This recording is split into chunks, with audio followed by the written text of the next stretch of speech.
It's almost unbelievable to look back and realize that the HTC Vive was first unveiled well over a year and a half ago. Before that, VR was mainly isolated to a sitting down and looking around kind of experience, much like what you get with the Google Cardboard and its variants. Fast forward to now, the Vive is ushering a new revolution, one that could potentially define this new niche segment of the market. So the question still remains, is this the VR experience we've been waiting for?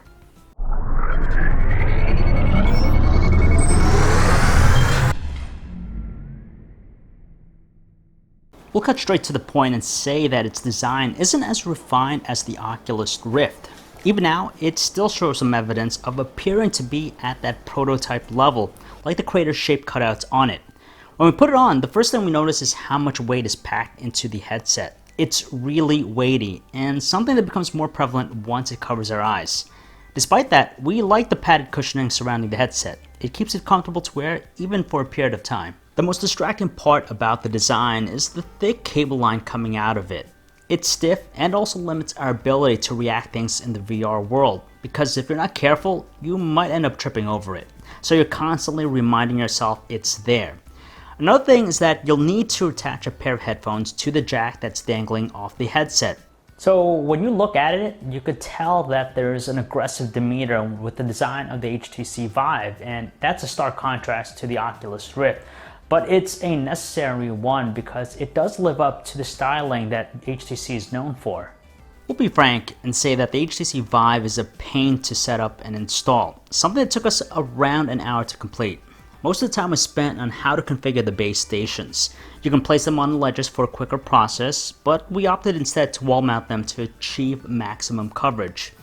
After that, we installed the necessary software in our computer, and speaking of computers, the Vive is quite demanding. You'll need a pretty decent rig to effectively run it, which is yet another limiting factor for those who are interested in it. At the very least, you'll need to spend somewhere around $600 for a rig that meets the minimum specifications, so that's yet more investment on your part. After some additional setup, like setting up our play area, we were finally done with the installation process. Like we said, it's a time-consuming process on its own, so you want to figure out exactly how you want to set up the base stations beforehand just to save time. The specs are pretty comparable to the Oculus Rift. That includes the OLED displays in the headset, which have a resolution of 1080 by 1200 pixels per eye. You have the same 90Hz refresh rate, and there's also the same 110-degree field of view. The separation comes down to how they execute the VR experience, and that's where the HTC Vive is unparalleled with its implementation. The base stations emit infrared beams that not only help to map out the room, but they also establish the boundaries so you're not running into things while you're in the VR space. Actually, there's also a camera slapped on the headset that's used for chaperone mode. Essentially, it's a way that enables the user to see the real world without having to take off the headset. What's truly amazing here is the unrivaled VR experience the Vive delivers. It's more than just being able to look around in space, much like what we get with mobile VR. The Vive's implementations also step up over the Oculus Rift because it can measure spatial movement, meaning you can lean forward, backwards, and even stand up or stoop down.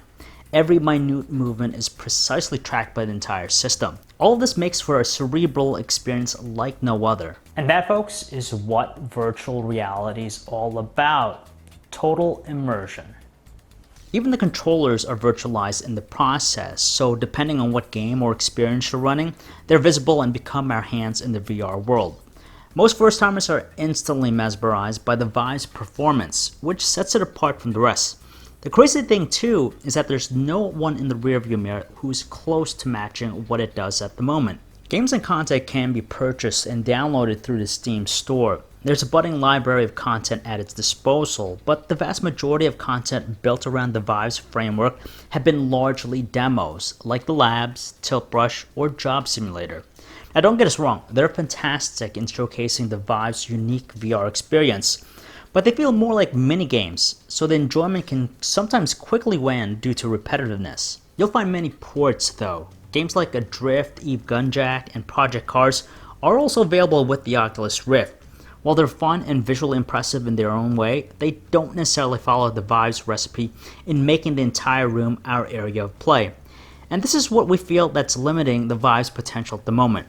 Few titles truly harness the Vive's higher degree of interaction. However, there are a few noteworthy titles in the pipelines that seem promising.